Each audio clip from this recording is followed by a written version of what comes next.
Hello, hello, hello! Tayo po ay mag-lunch sa isang island dito sa Palawan, yung kanilang tinatawag na Starfish Palawan. O, diba? Ay, Starfish Island. Ano ba mga pinagsasabi ko? Ayan po, pine-prepare lang po ng aming tour guide, ang aming food, mukhang seafoods ang aming food, at saka mga veggie-veggie na talagang nami-miss mo kapag ikaw ay nasa Pinas. Kasama po yan sa package kapag kayo ay nag-tour, ang lunch sa island. O, di ba may okra, pipino, itlog na pula, yung biniritong saging at gusto ko yon ang hipon at ang kanilang penya. O, di ba? Overview mo pa ang kaganda ng island. Napakaganda po ng island na yan. Napakalinaw ng tubig talaga naman. Tuwan-tuwa kami ang mga kasama ko. Nakaupo na tapos ng maligo. Gutom na. Naghihintay na lang po na matapos ang table ni Kuya. Yan po yung aming tour guide na napakabait at napakagaling po sa lahat o larangan ng kanyang pagtutur. Alam na alam sa ulong lugar. O kaya na kanyang ang grilled fish. Ang sarap po niyan. Grabe. O, diba? Talaga naman. Nasa sayo na rin. Kung ikaw ay magbibigay ng tip for him, kami po ay hindi nakawala dyan kasi napakabait naman po niya. Pahay-hay nga yan at patawa-tawa. O, diba? Ang lawak din ng kanilang island. Ang daming cottages. At ang ating mga bangkero ay yun po. Meron silang sariling lugar, may sariling pagkain, may sariling lahat ng sarili meron. O, diba? Hindi po pwedeng magkalat dyan. Kalat mo, ligpit mo, ganun po kadisiplina ang Palawan. O, diba?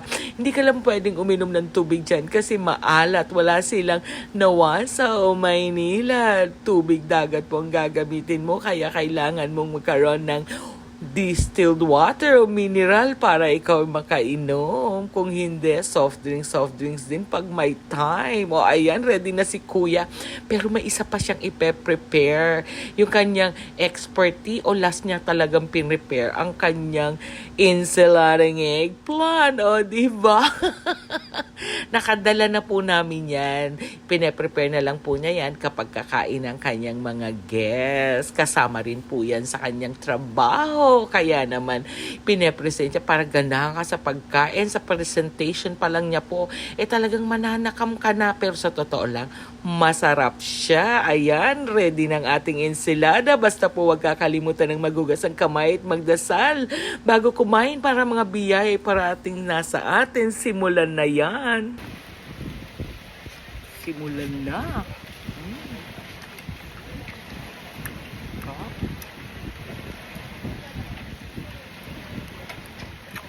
Ang sarap ng okra.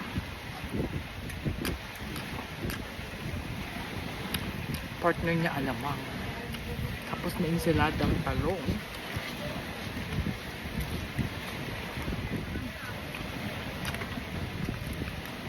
Pipinong may kamatis at saka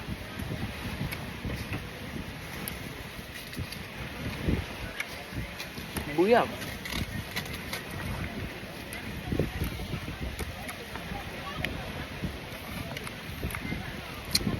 Siyempre, ulo.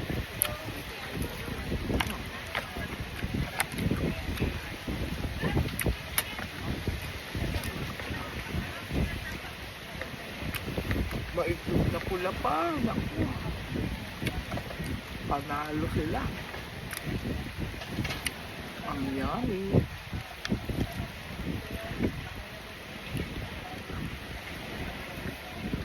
Sinasawsaw ko yung toy manji.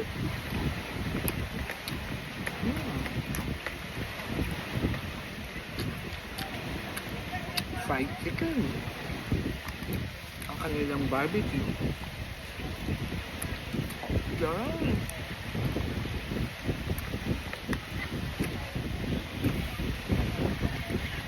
Kailangan tikman mo lahat. Diba?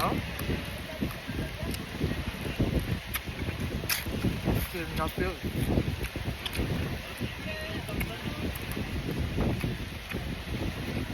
Kaya mag-usok. Dalawang island pa yung aming tour.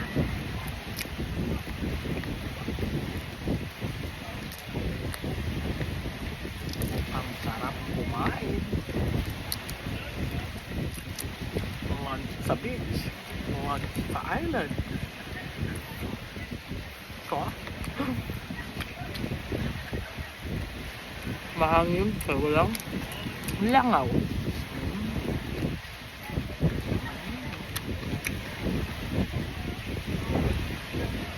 Taba.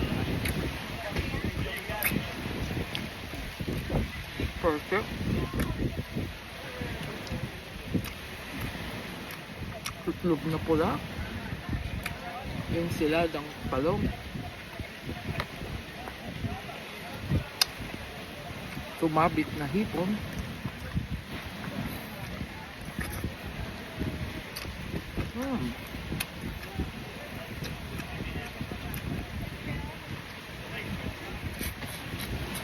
May mga sumasabit-sabit. Balat ng itlog na pula. Oh.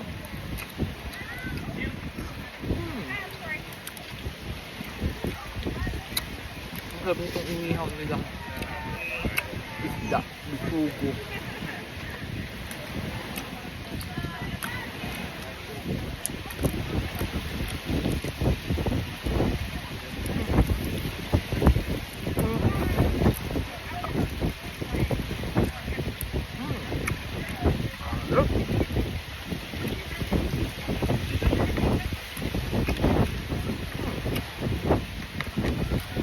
Wala na to.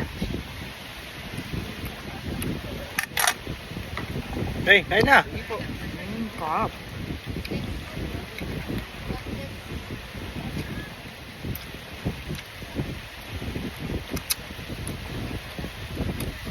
Dalawang hipon. Masyado lang madikit yung balat. Sobra yata sa luto. Pero masarap. Laki.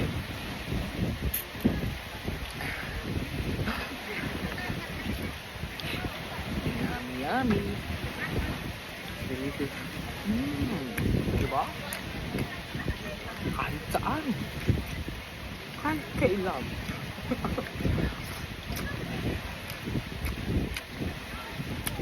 Ang sarap kumain.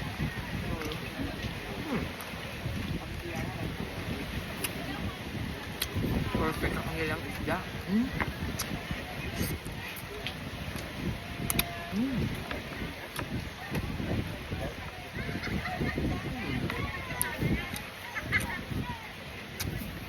Daming tao. Maalat yung ano. Itlog na maalat. Maalat na maalat.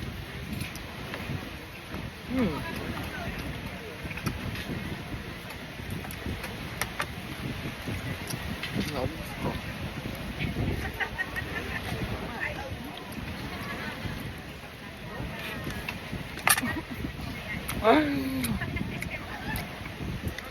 Nag-enjoy po ba kayo sa ating munting lunch sa isla? Pag-like and comment and don't forget to follow me for more. See you in my next video. Bye guys!